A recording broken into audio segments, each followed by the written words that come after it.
is Arizona's #1 talk show. Welcome to Outspoken with Bruce and Ganos. Second hour of the week. A lot of people call it the best hour, and also because of our special guest we do every Monday at 5. Joining us, as she does every Monday at 5 o'clock, the daughter of the late, great Senator John McCain. Meghan McCain joins us. It is Mondays with Meghan. Hi, Meghan. How are you? Hi. Thank you guys for having me. How are you guys doing? We're doing good. I'm glad you can work us into your schedule. I know you got your two-way thing going on also now. Outstanding. Yes, but it's at 5 o'clock my time, so I have a whole hour between to eat before I can talk to you guys. All righty. Good deal. All right. Donald Trump, president, first 30 days. Tell me one thing you like and one thing you don't.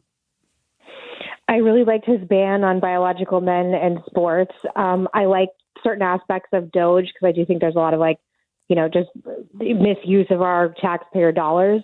I like a lot of the culture stuff. I like that so many people I don't like in media are getting fired. And I like a lot of his cabinet pick choices. Things I don't like. Elon Musk is a lot for me. And I know he's popular with the base of supporters, but his whole entire role makes me uncomfortable. And this is a man who makes $8 million a day off of our taxpayer money. So I guess it's not okay to, do research for cancer, but it is okay for his SpaceX and whatever else to be funded by our money. So those are the things I like and dislike so far. Yeah. Interesting. I think people were like, I don't know what he's doing, talking to Elon Musk. I don't know what he's doing. I don't know if I trust him.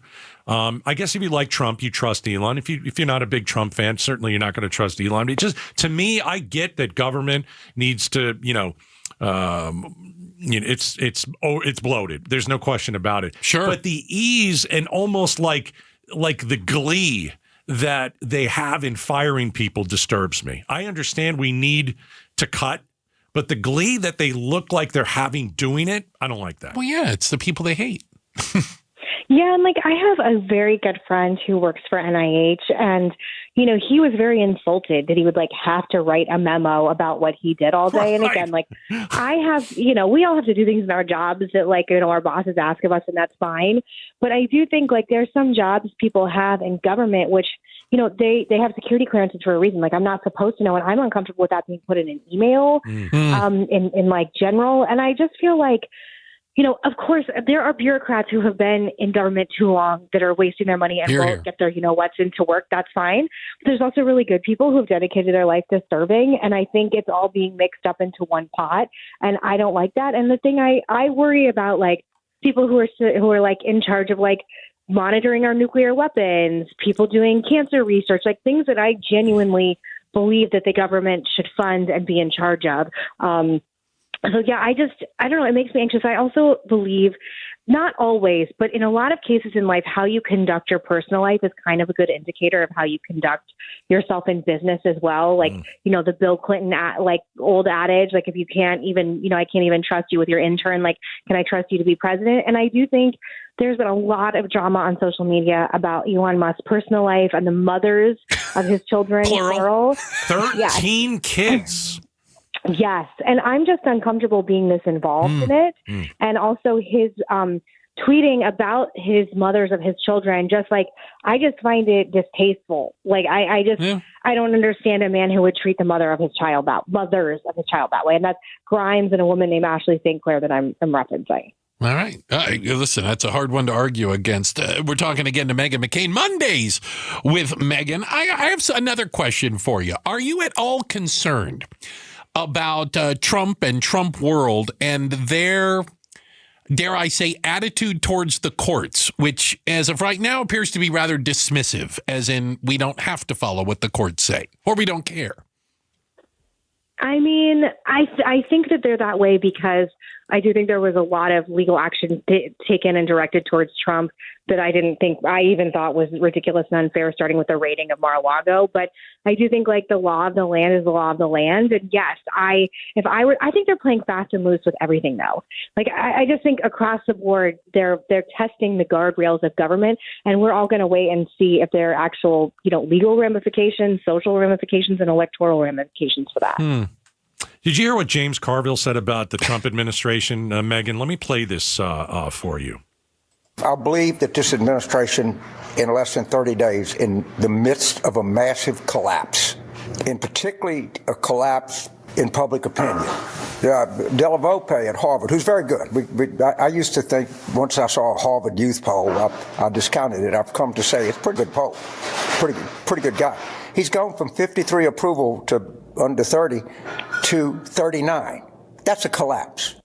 All right. Is it a collapse of the administration he's talking about, or is it a collapse in job approval? Because I don't see many people who voted for him saying, yeah, I wish I didn't vote for him. Oh, no, that's not going to happen. I don't think we're there yet. Yeah. No. What do you think, Megan? I also don't know what poll he's referencing, because a new YouGov and Washington Post poll just came out this morning, saying that like 57 or 59% of the American public is happy with the work he's doing. So I don't know what data he's seeing data that I'm unaware of. I tend to really like James Carville and think he's a very honest, realistic broker in the political sphere, and he's quite frankly an icon. But I do think Democrats, for whatever reason, I saw this video of John Lovett talking to Bill Maher yesterday. They can't understand that, like, it's not only that they lost the election, they've lost the trust of the American people, they've lost the plot, they've lost the narrative. And I think if you came to an average American and you just said, hey, I'm a Democrat and I have these moderate views and I don't hate my whatever fellow Republican, I think they would have a lot of success. I think the problem is the most radical members of the Democrat Party are the ones with the loudest voices. But I think Jim Carville's wrong. I actually don't think the Trump administration is collapsing right now. No, I don't think so either. No, I would tend to agree. Now, do I think that when these cuts or some of the other things start to affect people more personally? Maybe. But I don't see the hardcore Trump fans turning on him any more than Christians turn against Christ. If the economy starts to take a hit with these tariffs, if the stock market, which has not been good the last couple of weeks, starts to continue and take a hit, I think people are going to be like, hey, what's going on over there, right? Also, Elon Musk has very poor approval ratings right now. That's like kind of a dirty little plot point that no one's talking about. And I do think for me, as much as I like so many of the policy decisions they're making, if it seems like Elon is doing anything that is just simply beneficial to him and his AI company, which I don't even pretend to understand anything about AI, but if it looks like he's using his platform to like take advantage of like our social security numbers or whatever else has been alleged, I actually think that could be the poison pen for this administration. And I've seen, and I'm sure you guys have as well, there's even like town hall videos that are sort of like seeping its way into social media of angry voters about specifically Elon. So I actually think like, if we see chipping away, I think he's going to be patient zero. Elon's going to take the hit. Wasn't me, it was Elon. Yeah. We're talking to Meghan McCain, joining us live from the swamp. She's there in D.C. I love it. So, by the way, today is the 3rd anniversary of Russia's invasion of Ukraine. I became just aware of that. What do you make of Trump's warmth and or fascination with Russia? I mean, I hate it. I hate it. Yeah. And it scares me and I hate it. And I've been really disappointed to see some politicians that I respect and some just commentators really start hedging and making allowances and saying things about Zelensky that I just think are untrue and distasteful as well.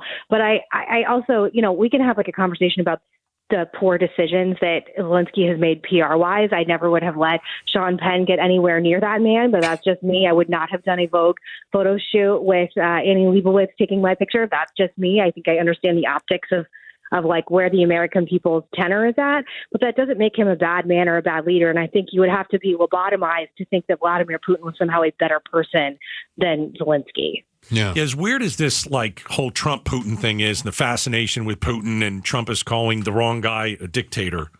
Like at the end of the day, and I don't know what's going to happen because it's a strange negotiation. Let's be honest.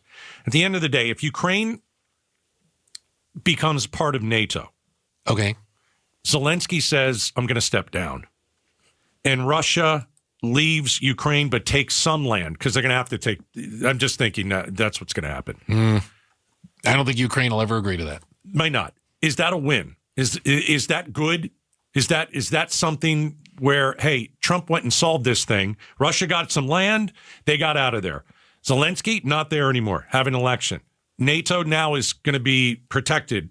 Ukraine is going to be protected with NATO. Do you think that's feasible? I do think it's feasible, and I think it will be applauded as a win by many people in the media, but I don't know if I believe that's a win. In my fantasy land, I would just hope that the war would end and Ukraine would be a sovereign nation and Putin would, not be around anymore. But I don't know how realistic that is. I think it's a mess. And again, I'm just worried about, and I've been worried for a long time about the sort of coddling and the attempt to humanize people like Putin and Russian KGB dictatorship by people like Tucker Carlson. I don't know if you've ever seen that video of him going and touring Russia and talking about how amazing the subways are and the grocery stores are. I wish he would have stayed. I wish he would have stayed. Yeah. I just think this is all very dangerous and all very, I don't totally understand it. I pride myself on really understanding where the factions of the Republican Party stem from, including the alt-right. This one blows my mind. This one I don't get at all. I wish I had better analysis for you. It just blows my mind. I'm still with the Ronald Reagan and, dare I say, your dad's side, that we know exactly who Russia is, what they are, and what their goals are, and they do not align with ours. Exactly. All right, Meghan, thank you for your time today. We sincerely appreciate it. Thank you all so much. I appreciate it, too, and I hope you guys have a wonderful week. Real quickly, can I just tell you something? Sure. 86 degrees today. They had to do that. Oh my God, that's terrible. That's a really thing. That's terrible. Yeah. But I just booked my flight to come home for spring break. All right. I'll tell you the hotel we're staying at, and I'm so excited. Here. So, all right.